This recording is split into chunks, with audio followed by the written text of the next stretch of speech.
Imagine this: July heat, and the garden looks like a faded old carpet. Most beginner gardeners face this problem. Flowers fade, leaving only greenery and emptiness. But it doesn't have to be this way. In fact, there are incredible plants that start blooming in June and don't stop until the first frosts. This video covers 6 superstars of the summer garden that will completely transform the look of your garden. In this video, each flower will be examined separately. You'll learn how to plant them, how to care for them, what mistakes 90% of gardeners make, and of course, you'll discover professional tips. If you want your garden to be beautiful all season long, watch until the end.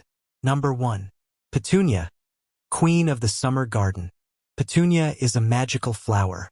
If a beginner gardener doesn't know where to start, Petunia is the ideal choice. This flower blooms from late May until the first frosts, often right through November. Imagine? From May to November. That's 6 months of continuous blooming. Petunia is native to South America. There it grows as a perennial, but in our climate it's grown as an annual, meaning it's planted every year. This doesn't mean you should neglect it. It requires attention and proper care. First, about selection and planting. Petunia can be grown from seeds at home on a windowsill, but it's quite tricky for a beginner. The seeds are tiny and finicky during germination. That's why it's recommended to buy ready-made seedlings from a nursery or garden center. Choose compact plants with a few flowers but not overgrown ones. Overgrown seedlings don't establish as well. Plant petunia in well-draining soil. This is important. Petunia dislikes waterlogged soil. If the soil is clayey, definitely add sand, peat, or compost. Improve the soil structure, make it loose and light. The distance between plants depends on the variety. Plant spreading petunias 20 centimeters apart, and bush varieties 15 centimeters apart. But that's not all. Petunia loves light. This isn't a shade plant. Plant it in the sunniest spot. At least 6 hours of direct sun per day, preferably 8 to 10. If petunia is in partial shade, it grows tall, becomes thin and leggy, and produces few flowers. In full sun, it grows into a beautiful, full bush covered with flowers. Watering is the key point. Petunia likes moist soil, but not wet. Water it regularly, especially in hot weather. In July, when it's very hot, you can water twice a day, morning and evening. The water should be warm. This benefits flowering. Fertilizing, this is where most gardeners make mistakes. Beginners either don't fertilize petunia at all or do it too infrequently. Petunia is a glutton. It constantly expends energy on blooming, so fertilize it every 2 weeks. Use fertilizers with high phosphorus and potassium content. These are the elements responsible for flowering. Less nitrogen is needed because too much nitrogen causes the bush to grow large while producing few flowers. But here's the most important point for prolonging petunia blooms: regular removal of spent flowers. This is called deadheading. When a flower fades, it turns into a seed pod where seeds develop. The plant thinks its mission is accomplished and slows down blooming. If you regularly remove these spent flowers, the plant keeps blooming. It tries to set seeds. Go through the petunia 2 to 3 times a week and remove spent flowers. Takes only 5 minutes, but flowering will be significantly more abundant. Petunia comes in a huge range of colors. There are classic reds, pinks, whites, and purples. There are bicolor varieties. There are double petunias with densely packed petals. There are spreading or trailing petunias, which are ideal for hanging baskets and balconies. And there are compact bush petunias for flower beds. Diseases and pests. Unfortunately, petunias attract some pests. The main enemy is whitefly. These are tiny white insects that settle on the undersides of leaves. If you notice leaves turning yellow and curling, it's a sign of whitefly. Treat the plant with insecticide. Among diseases, powdery mildew is dangerous, a white coating on leaves. To prevent it, don't spray petunia in the evening. Provide good air circulation between plants, and don't overcrowd plantings. Number 2. Zinnia, flower for lazy gardeners. Next is zinnia. This is a flower for people without much time for care. It's a very undemanding plant that blooms abundantly and for a long time. Zinnia is also native to Mexico. There it's a perennial, but in our climate it's an annual. It blooms from June through October, and in warm years through November. Zinnia grows very easily from seeds. Its seeds are large and convenient to sow. You can sow them directly in the ground in late May, and they'll sprout in a week. Or grow seedlings at home and then transplant them to the garden. Both methods work perfectly. When planting in the ground, spacing between plants depends on plant height. Low varieties, 15 to 20 centimeters apart. Tall varieties, 25 to 30 centimeters apart. The soil should be fertile and well-draining. If the soil is poor, add compost or compost. Sunday zinnia is very sun-loving. In full sun, it blooms abundantly with bright colors. In partial shade, blooming will be sparse. Choose the sunniest spot. Watering. This is a drought-tolerant flower. While petunia requires regular watering, zinnia is much more tolerant of drought. Water it when the top layer of soil dries out. In a normal summer, watering once every 3 to 4 days is sufficient. Only in extreme heat, in mid-July when temperatures exceed 35 degrees, water more frequently. Fertilizing.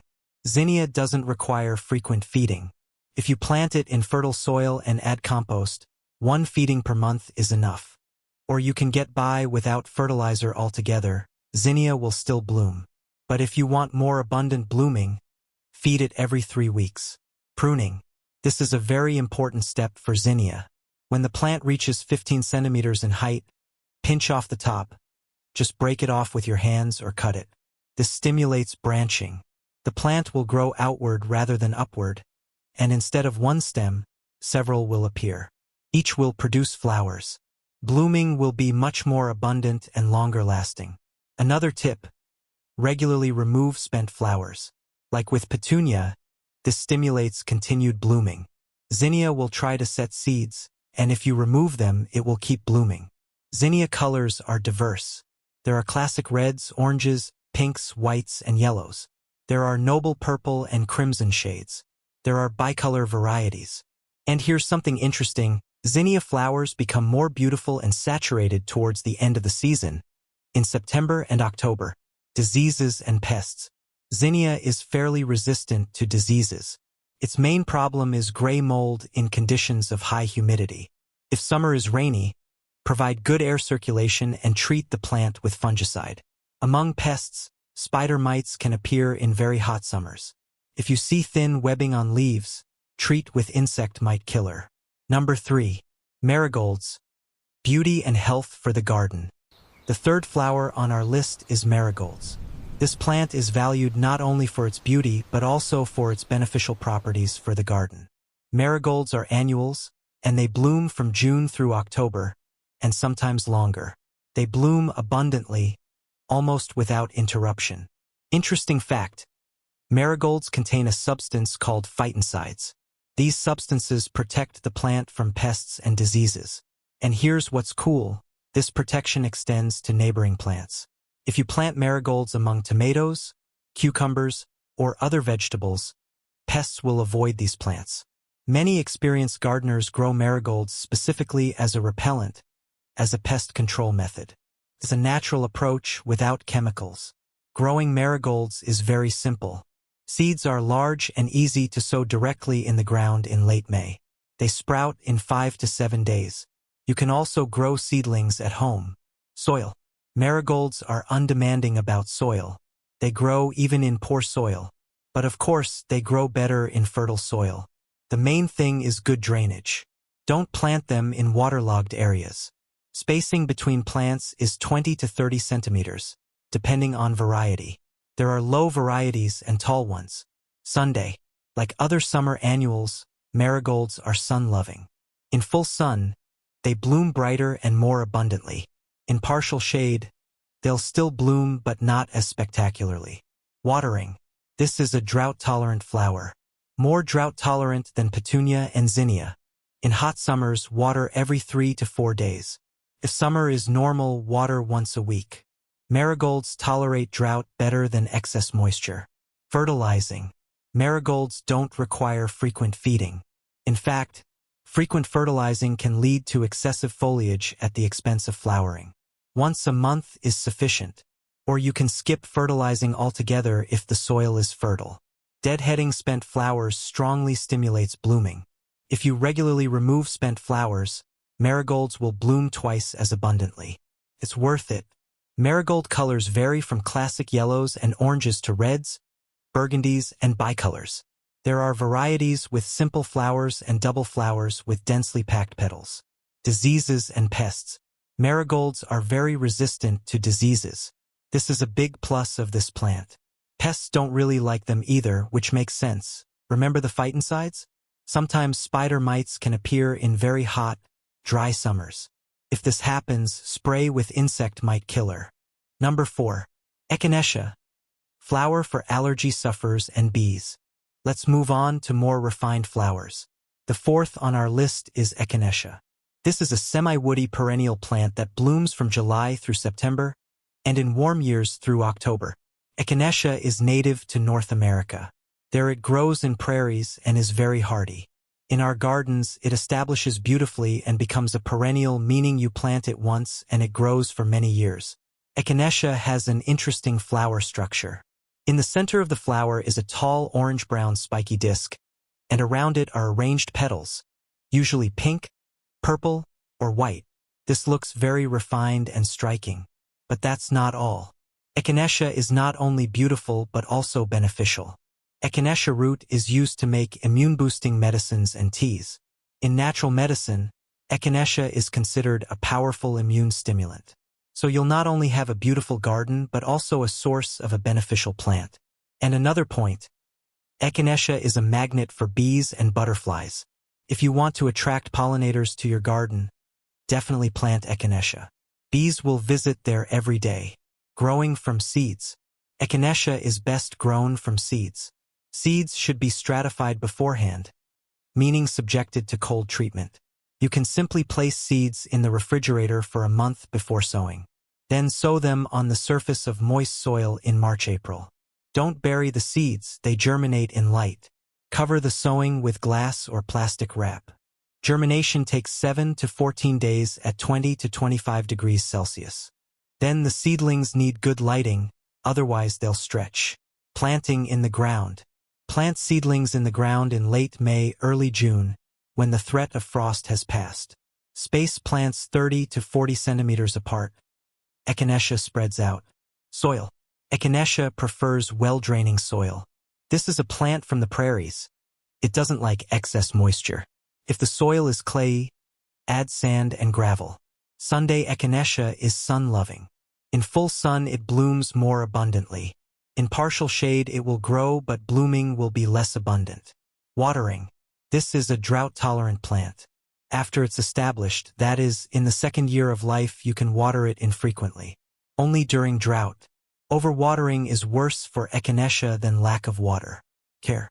In the second year of life, Echinacea becomes very undemanding. It doesn't need fertilizer. Young plants in the first year can be fed once or twice, but it's optional. The most important thing is pruning. In the fall, after blooming ends and stems dry out, cut the plant back to 5 to 10 centimeters above ground. This prepares it for winter. In spring, new shoots will emerge from the rootstock. Division. In the third year of life, Echinacea clumps can be divided in spring or fall. Dig up the plant, carefully divide the rootstock into parts so each has shoots, and plant separately. This way you'll get several new plants at no extra cost. But there's more. Echinacea blooms in the second year, while the first year it just builds a root system. If you want blooming in the first year, plant nursery-grown seedlings that are already 2 years old. They'll be ready to bloom. Diseases and pests. Echinacea is very resistant to diseases. This is a big plus. Pests don't really bother it either. Sometimes gray mold can occur in conditions of high humidity. To prevent this, plant Echinacea in raised areas with good air circulation. Number 5. Lupin. Flower with history. The fifth flower is lupin. This is a very beautiful plant with long pyramidal flower spikes. Lupin is a perennial. In its life cycle, there's one characteristic. In the first year of life it develops leaves and a root system, and blooms from the second year onward. But if you plant lupin in April, May, or even August, it may produce flower spikes and bloom that same year. Lupin blooms from June through August. Blooming lasts a short time, usually 3 to 4 weeks. But these are such beautiful, impressive flower spikes that it's worth it. The entire upper part of the plant is covered with tiny flowers arranged in long racemes. Colors are diverse: white, pink, red, purple, bicolor. Here's an interesting fact about lupin. This plant enriches the soil with nitrogen. Lupin belongs to the legume family, and it has symbiotic microorganisms on its roots that capture nitrogen from the air and make it available to the plant. When lupin dies, all this nitrogen remains in the soil. That's why plants grow better on soil where lupin previously grew. This is a well-known agricultural technique. Growing from seeds. Lupin is grown from seeds. Before sowing, it's best to soak seeds in warm water for a day to soften the hard coating. Sow seeds in March-April in containers with loose soil. Germination takes 10 to 14 days. Plant seedlings in the ground in late May. Planting in the ground. Lupin doesn't like being transplanted frequently. Prefers to grow in one place. Choses à permanent location. Space plants 30 to 40 centimeters apart. Soil. Lupin prefers slightly acidic soil. If soil is alkaline, lupin may not grow. The soil should be loose and well-draining. Sunday lupin is sun-loving. It grows better in full sun. Watering.